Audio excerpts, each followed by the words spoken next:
Video like जरूर कर लीजिए और ऐसे वीडियो लगातार फ्री में पाने के लिए चैनल को तुरंत सब्सक्राइब कर लीजिए और बेल आइकन को जरूर टैप कर लीजिए ताकि आगे भी सारे वीडियो आपको मिलते रहे। यूट्यूब में फॉलो करते हैं तो प्लीज ये वाला फ्री टेलीग्राम चैनल जरूर ज्वाइन कर लीजिएगा। सारे नोटिफिकेशन सारे अपडेट यहीं पे आते हैं। ध्यान। नमस्कार साथियों, स्वागत है आप सभी का स्टेट पीसीएस प्रिपरेशन पे। और ये मैं आज आप लोगों के लिए लेकर के आया हूँ UPSSC BPO 2023 full length test series का एक सैम्पल है, जिसमें करीब जो है हम करीब 20 प्रश्न यहाँ पर हम अच्छे से डिस्कस करेंगे। ठीक है, चलिए देखते हैं। इम्पॉर्टेंट है ये क्वेश्चन, इनको आप अच्छे से पढ़िए और लगभग इसी पैटर्न पर आपको प्रश्न भी दिखाई देंगे पेपर में। देखो पहला, इनमें से कौन सा युग्म सही सुमेलित है? बहू का बेगम मकबरा क्या अयोध्या में है? पहला है बहू का बेगम मकबरा। ठीक है, इनमें से कौन सा सही सुमेलित है? दूसरा है तुलसी स्मारक भवन संग्रहालय लखनऊ और तीसरा अहरौरा अभिलेख सीतापुर। तो इनमें से आपको बताना है कौन कौन से सही हैं। तो अगर हम इसमें देखें तो देखिए, बहू का बेगम मकबरा अयोध्या में है, सही बात है, और तुलसी स्मारक भवन लखनऊ में है, सही बात है। लेकिन अहरौरा अभिलेख सीतापुर में नहीं है, ध्यान रखना। अहरौरा जो अभिलेख है ये मिर्ज़ापुर में है और इसको बनवाया था सम्राट अशोक ने। तो इस आधार पर हम देखेंगे तो पहला और दूसरा सही हो जाएगा, और पहला और दूसरा सही होने का मतलब है ऑप्शन सी केवल 1 और 2। ठीक है, आगे देखो। संयुक्त प्रांत कांग्रेस कमेटी का पहला सम्मेलन किस वर्ष में मोतीलाल नेहरू की अध्यक्षता में हुआ था? तो मोतीलाल नेहरू की अध्यक्षता में कांग्रेस का अधिवेशन कब हुआ था आपको बताना है। ऑप्शन 1902, 1905, 1909, 1912 या इनमें से कोई नहीं। तो फिलहाल जो इसका करेक्ट आंसर होगा साथियों वो होगा 1909। ठीक है, आगे देखिए प्रश्न नंबर 3। मुगल बादशाह शाहजहां के पुत्रों दारा शिकोह और औरंगजेब तथा मुराद की संयुक्त सेना के मध्य 1658 में कौन सा युद्ध हुआ था? देखिए अभी बहुत चर्चा में है औरंगजेब, है ना, मूवी आई है छावा। उसके बाद जो है औरंगाबाद में जो उसकी कब्र बनी हुई है महाराष्ट्र में, उसको भी जो है लोगों ने निशाने पे ले लिया है, बहुत अभी दंगा वंगा भी हो गया। तो उस लिहाज से हो सकता है पेपर में औरंगजेब से कोई ना कोई प्रश्न बने। तो वहीं से सवाल है कि दारा शिकोह, औरंगजेब और मुराद की संयुक्त सेना के मध्य जो है 1658 में कौन सा युद्ध हुआ था? ऑप्शन ए है Devrai, option B Samugarh, option C Khanwa, option D Dharmat. तो इसका जो करेक्ट आंसर है आपको बताना है। मैं आपको बता दूं, ये जो सही आंसर है इसका ये है साथियों सामूगढ़ का युद्ध, यानी ऑप्शन बी इसका बिल्कुल करेक्ट है। ध्यान रखना। देखिए मैं आपको बता दूं, औरंगजेब और उसके भाइयों के बीच गद्दी को लेकर के उत्तराधिकार के युद्ध हुए हैं। ठीक है, और ये युद्ध काफ़ी महत्वपूर्ण है, काफ़ी इम्पोर्टेंट है। और इन युद्धों का अंत कुछ इस प्रकार से हुआ कि औरंगजेब ने अपने भाई, अपने सबसे बड़े भाई जिसका नाम था दारा शिकोह, उसकी हत्या कर दी और उसकी हत्या करने के बाद अपने बाप को जेल में डलवा दिया शाहजहां को, और फिर उसने आगरा की गद्दी को जो उस समय दिल्ली में थी उसको हासिल किया। ठीक है, तो इस तरीके से, तो याद रखना इंपॉर्टेंट है। प्रश्न नंबर 4 देखिए, उत्तर प्रदेश में राज्य निर्वाचन आयुक्त का कार्यकाल कितना होता है? ऑप्शन ए 6 वर्ष, जब तक वे 65 वर्ष की आयु को प्राप्त नहीं कर लेते, 6 वर्ष या जब तक वे 70 वर्ष की आयु को प्राप्त नहीं कर लेते, 10 वर्ष या जब तक वे 65 वर्ष की आयु को प्राप्त नहीं कर लेते, 5 वर्ष या जब तक वे 65 वर्ष की आयु को प्राप्त नहीं कर लेते। ये आपको यहाँ पे बताना है। तो इसका जो करेक्ट आंसर है उत्तर प्रदेश में राज्य निर्वाचन आयुक्त का कार्यकाल।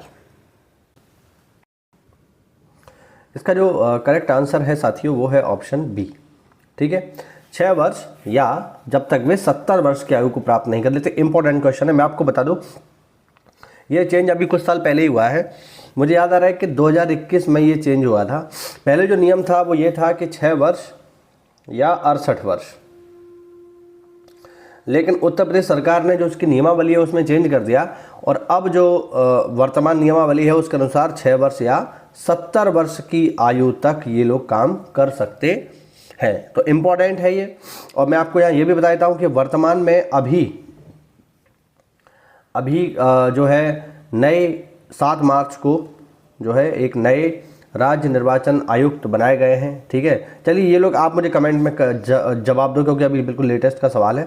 आप लोग मुझे कमेंट करके बताइए कि अभी जो है राज्य निर्वाचन आयुक्त वो कौन है, कमेंट करके बताइए। ठीक है, चलिए देखते हैं। वर्तमान उत्तर प्रदेश के क्षेत्र में भारत के प्राचीनतम 16 महाजनपदों में से कितने महाजनपद थे? तो हम सबको पता है प्राचीन भारत में 16 महाजनपद थे, जिनमें से 8 महाजनपद कहाँ थे? यूपी में थे। ध्यान रखना, ऑप्शन सी। ठीक है, तो 16 में से 8 महाजनपद कहाँ थे? अपने उत्तर प्रदेश में थे। ये भी आपको ध्यान रखना है कि अक्सर करके पेपर पूछता है दक्षिण भारत का एकमात्र महाजनपद कौन सा था, तो वो था अशमक।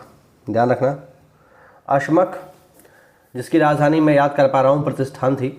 तो अशमक जो है एकमात्र दक्षिण भारत का राज्य था, बाकी सब उत्तर में थे, और उत्तर में भी 16 में से 8 जो है वो कहाँ थे? यूपी में थे। काकोरी ट्रेन डकैती में कौन कौन शामिल था ये आपको बताना है। काकोरी ट्रेन डकैती तो बहुत ही फेमस है भाई, बहुत ही ज़्यादा। ऑप्शन है भगत सिंह, अशफाक उल्ला खां, राम प्रसाद बिस्मिल और रोशन सिंह। आपको इसमें बताना है। तो अगर हम इसमें देखें काकोरी ट्रेन डकैती, तो काकोरी ट्रेन डकैती में मूल रूप से 4 लोग शामिल थे। इसमें एक नाम हम मिस कर रहे हैं, और वो है ठाकुर रोशन सिंह। अच्छा, याद हो गया, ठाकुर रोशन सिंह है। तो राम प्रसाद बिस्मिल है, अशफाक उल्ला खान है, ठाकुर रोशन सिंह है, और एक है राजेंद्र लाहड़ी। हाँ, वही मैं कहूँ, कुछ मिस है। जो चौथा नाम है वो है राजेंद्र लाहड़ी। ठीक है, तो टोटल ये 4 लोग थे काकोरी ट्रेन डकैती में शामिल। बहुत ही फेमस ट्रेन डकैती है। और मैं आपको ये भी बता दूं कि अब जो है उत्तर प्रदेश सरकार ने इस ट्रेन डकैती का नाम चेंज कर दिया है। ठीक है, ये ट्रेन डकैती हुई थी अगस्त 1925 में। ठीक, और बिल्कुल अगर मैं एग्जैक्ट डेट याद करूँ तो शायद 9 अगस्त है। आप लोग एक बार चेक कर लेना, 9 अगस्त ही होगी। 1925 में हुई थी, और इसमें 4 लोग शामिल थे, राम प्रसाद बिस्मिल, अशफाक उल्ला खां, ठाकुर रोशन सिंह और राजेंद्र लाहड़ी। बाद में इन सभी को जो है इस ट्रेन डकैती के केस में गिरफ्तार किया गया और इन सबको फांसी की सज़ा सुनाई गई। आपको ये भी याद रखना है कि इस घटना का नाम अब उत्तर प्रदेश सरकार ने चेंज कर दिया है। अब इसका नाम है काकोरी ट्रेन एक्शन। ध्यान रखना, डकैती गलत शब्द है। अब इसका जो नाम है वो है क्या? Kakori train action. ठीक है, आगे देखिए, अंग्रेजों के विरुद्ध बनारस विद्रोह का नेतृत्व किसने किया था? तो देखो, एक तो विद्रोह आपने सुना होगा 1857 का, बहुत ही फेमस है। लेकिन बनारसी लोग इतने जो है बुद्धिमान और साहसी हैं कि बनारसी लोगों ने 1857 से पहले ही एक बार विद्रोह कर दिया था, और वो विद्रोह उन्होंने कर दिया था 1781 में। और 1781 में बनारस के लोगों ने राजा चैत्र सिंह के नेतृत्व में विद्रोह को अंजाम दिया अंग्रेजी शासन के खिलाफ। तो आपको ध्यान रखना है, बनारस विद्रोह 1781 में राजा चैत्र सिंह के नेतृत्व में किया गया, 1781 में। चलिए, ये आया हमारे क्षेत्र का सवाल। 18वीं शताब्दी से पहले कोल या कोयल के नाम से जाना जाता था। ऑप्शन ए बांदा, अलीगढ़, लखीमपुर खीरी, हरदोई, इनमें से कोई नहीं। तो मैं आपको बता दूं, 18वीं शताब्दी से पहले कोयल नाम से जाना जाता था अलीगढ़। ठीक है, अलीगढ़। और ये जो नाम है कोयल, ये बेसिकली मराठों के द्वारा दिया गया था, मतलब काफ़ी पुराना नाम है, मराठों ने इसको दिया था, है ना। बाद में जब अंग्रेज आए तो कोल के आसपास के क्षेत्र का एक नाम और भी था, अलीगढ़ करके, है ना। तो अलीगढ़ के उस समय 2 नाम हुआ करते थे, कोल भी था जो मराठों के द्वारा दिया गया था, और अलीगढ़ भी था। अब एक ही क्षेत्र के 2 नाम थे। बाद में जब अंग्रेज आए तो अंग्रेजों ने कहा कि एक क्षेत्र के 2 नाम नहीं हो सकते, इसीलिए कोल उन्होंने समाप्त कर दिया, अलीगढ़ जो है बना रहा। तो अब जो है अलीगढ़ इसी के नाम से फेमस है। आगे देखें, सर सैयद अहमद खान द्वारा 1875 में स्थापित Mohammedan Anglo Oriental College Aligarh Muslim विश्वविद्यालय के रूप में कब परिवर्तित हुआ? काफ़ी इंपॉर्टेंट क्वेश्चन है। और एएमयू के बारे में बातचीत है। ये एएमयू बहुत ही फेमस है, देखो ध्यान रखना, एएमयू की स्थापना हुई है 1920 में, ठीक, 1920 में स्थापना हुई है एएमयू की। और एएमयू के संस्थापक कौन है? सर सैयद अहमद खां, ठीक, याद रखना। सर सैयद अहमद खां वो व्यक्ति हैं जिन्होंने 1857 की क्रांति को अपने आँख से देखा था। जिस समय ये क्रांति हो रही थी उस समय में सर सैयद अहमद खां जो है बिजनौर में अमीन के पद पे तैनात थे और इन्होंने इस क्रांति का विरोध किया, ठीक है, क्योंकि उन्हें लगता था कि ये क्रांति नहीं है, एक प्रकार का ये जो है अराजकता ये लोग फैला रहे हैं, ऐसा उन्हें लगता था। इस आधार पर उन्होंने किताब भी लिखी जिसका नाम है असबाब ए बगावत हिंद, आप चाहो तो नोट कर लेना कहीं, असबाब ए बगावत हिंद नाम की उन्होंने किताब भी लिखी थी, जिसमें उन्होंने 1857 की क्रांति के बारे में बहुत सारी चीज़ें मेंशन की हैं। चलो, आलाखंड किसके द्वारा लिखा गया भाई? जगनिक चंद्रबरदाई, परमार्दी देव, कल्लड़। आला, तो आला के रचयिता हैं जगनिक, ध्यान रखना। आलाखंड बहुत ही फेमस है, जिसमें आला और उदल दो वीर पुरुषों के बारे में उनका जो पुरुषार्थ है उसका वर्णन जो है किया जाता है और बहुत ही खासकर बुंदेलखंड में ये बहुत ज़्यादा जो है चलता है, हमारे क्षेत्र में भी इसका प्रभाव है। तो आलाखंड की मूल जो कहानी है कहाँ की, ये भी ध्यान रखना, बुंदेलखंड की है, ठीक है, ये बुंदेलखंड की मूल कहानी। और आला उदल जो है, अब इनके बारे में जो है कहा जाता था, आला उदल बड़ी लड़ैया जिनकी मार सही ना जाए, एक को मारे दो मर जाए, तीसरो खौफ खाए मर जाए, है ना। तो इतने महान थे कि आला जो है जब किसी को मारने जाते थे तो जिसको मारने जाते थे वो तो मरता ही था, है ना, और जो ये लड़ाई देखता था जिसको मार रहे हैं वो जो है उनकी लड़ाई को देख करके जो है उसकी मृत्यु हो जाती थी कि इतनी मार लगा रहे हैं आला उदल। और तीसरा जो ये बात सुनता था उसकी खौफ खाने से मृत्यु हो जाती थी। तो इस तरीके के महान जो है व्यक्ति थे। इनके बारे में एक थोड़ा सा खंड और सुनाता हूँ आपको, क्योंकि हमारे क्षेत्र में चलता है ये आला। तो आला उदल के बारे में कहा जाता है, जा दिन जन्म भयो आला को धरती धसी 2.5 हाथ, यानी कहते हैं जब आला उदल पैदा हुए तो धरती 2.5 हाथ यानी 2.5 हाथ नीचे धस गई जब आला धरती पे रखे गए तब पैदा होने के बाद। चलिए कोई नहीं, हमारी संस्कृति का हिस्सा है और हमें इस पर गर्व है। चलिए आगे देखते हैं। सबसे पुराना इंटरनेट सर्च इंजन कौन सा है? याहू, अल्टाविस्टा, आर्ची, गूगल, इनमें से कोई नहीं। अच्छा क्वेश्चन है। तो मैं आपको बता दूं सबसे पुराना जो सर्च इंजन है ये है आर्ची, और ये 1990 में आया था साथियों, ध्यान रखना, ठीक है। ये सबसे पहला सर्च इंजन था आर्ची। बाद में 1998 में आ गया गूगल, अब गूगल ही चल रहा है हर जगह, लेकिन पहला पूछेगा तो आप बताएंगे आर्ची, ध्यान रखना। इंटरनेट पर कंप्यूटर सर्वर को किस और नाम से जाना जाता है? होस्ट, गेटवे, हब, एड्रेस, इनमें से कोई नहीं। तो इसका जो सही जवाब है साथियों, इसका जवाब है वो है होस्ट, ठीक है, ध्यान रखना। इंटरनेट पर कंप्यूटर सर्वर को होस्ट नाम से हम लोग जानते हैं। आगे देखिए, ईमेल के लिए निम्न में से किस प्रोटोकॉल का यूज़ किया जाता है? ऑप्शन ए टेलनेट या एसएमटीपी, एसएमटीपी और पीओपी, पीओपी और एफटीपी, टेलनेट और एफटीपी, या इनमें से कोई नहीं, 23। तो ईमेल के लिए किस प्रोटोकॉल का यूज़ करते हैं? तो इसका आंसर है एसएमटीपी और पीओपी। इसकी व्याख्या मैं आपको थोड़ा बता देता हूँ क्या है ये। एसएमटीपी का पूर्ण रूप सिंपल मेल ट्रांसफ़र प्रोटोकॉल है, इसका फुल फॉर्म भी याद रखना आप लोग। Simple mail transfer protocol SMTP electronic mail transmission के लिए एक इंटरनेट मानक संचार प्रोटोकॉल है। मेल संदेश भेजने और प्राप्त करने के लिए मेल सर्वर और अन्य संदेश हस्तांतरण एजेंट एसएमटीपी का उपयोग करते हैं।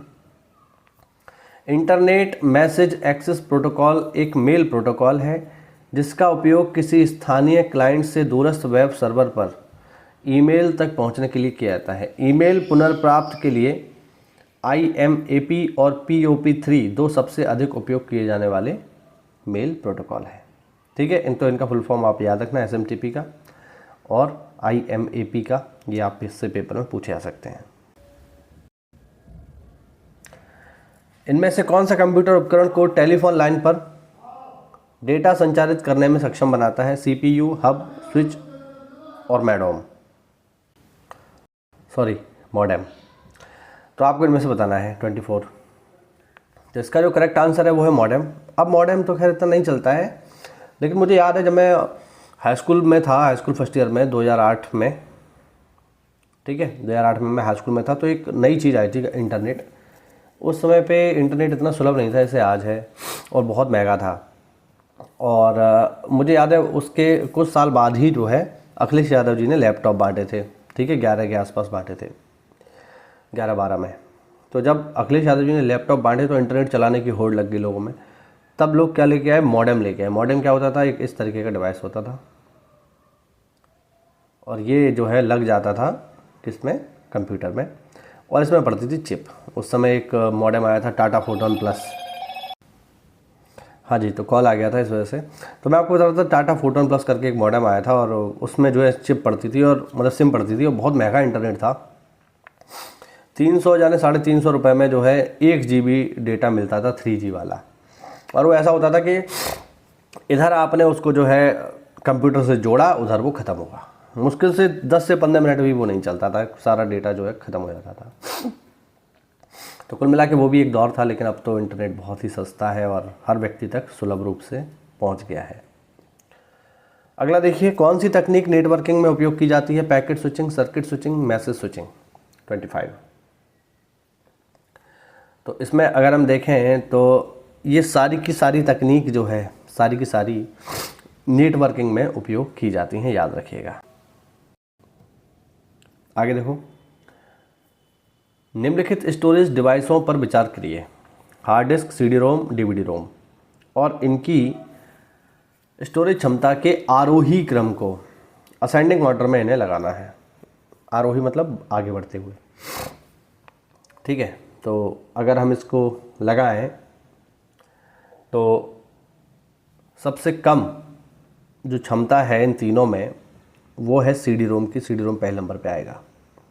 CD-ROM से ज़्यादा स्टोरेज आप ले सकते हो DVD-ROM में, ठीक है, और सबसे ज़्यादा ले सकते हो आप हार्ड डिस्क में, ठीक। तो पहले नंबर पे आएगा B, फिर आएगा C, और फिर आएगा A, ठीक है। यानी इसका जो करेक्ट आंसर हो जाएगा वो हो जाएगा ऑप्शन A। ध्यान रखना, ये इस पे आधारित है कि इनकी क्षमता क्या होती है। अब जैसे चलिए मैं आपको समझा देता हूँ। पुराने ज़माने में आपने देखा होगा CD आती थी, तो एक ही पिक्चर के लिए कम से कम 2 CD लगती थी, और पिक्चर बड़ी है जैसे 16 तो 3-3 CD आ रही हैं एक ही पिक्चर की, समझ रहे हो। उसके बाद ज़माना बदला, DVD आ गई, DVD की पावर बढ़ी तो एक ही DVD में 4-4 पिक्चर आ रही हैं।